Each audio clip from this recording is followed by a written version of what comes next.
আওয়ামী লীগকে নিষিদ্ধ করা হোক সেই ব্যাপারে কিন্তু সবাই একমত।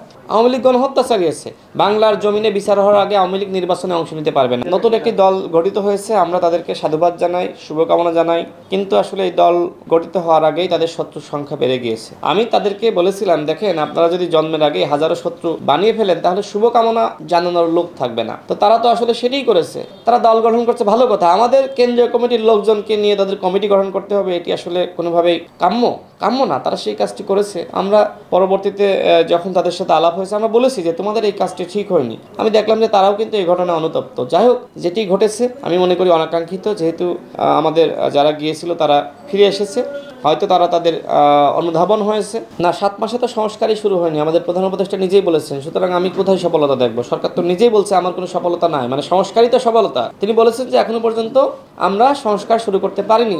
তার মানে কবে শুরু করবেন? আরো 7 বছর লাগবে, আরো 7 মাস লাগবে, নাকি আরো 2 বছর লাগবে? কবে শুরু করবেন আমরা কেউ জানি না। তিনি এখনো পর্যন্ত এই নিয়ে বলছেন নির্বাচন অমুক তারিখে হতে পারে, তমুক তারিখে হতে পারে, যদি, কিন্তু, হতে পারে, এই সম্ভাবনার মধ্যেই আসলে তিনি রয়েছেন। তিনি আসলে স্পষ্ট কোনো ডেট দিচ্ছেন না, রোডম্যাপ প্রকাশ করছেন না, তার পরিকল্পনা তিনি প্রকাশ করছেন না।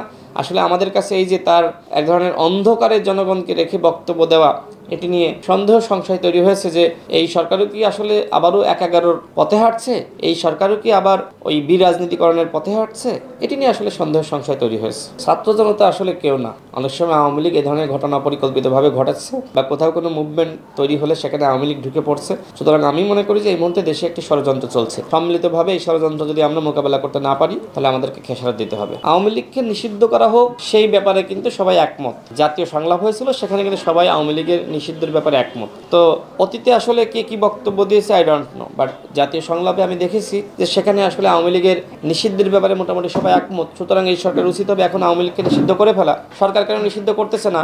ইতিমধ্যে আমাদের প্রধান উপদেষ্টা তিনি বললেন যে আওয়ামী লীগ নির্বাচনে অংশ নিতে পারবে কি পারবে না সেটি আসলে আওয়ামী লীগের দলীয় সিদ্ধান্ত। তো এটি কি আসলে আওয়ামী লীগের দলীয় সিদ্ধান্ত?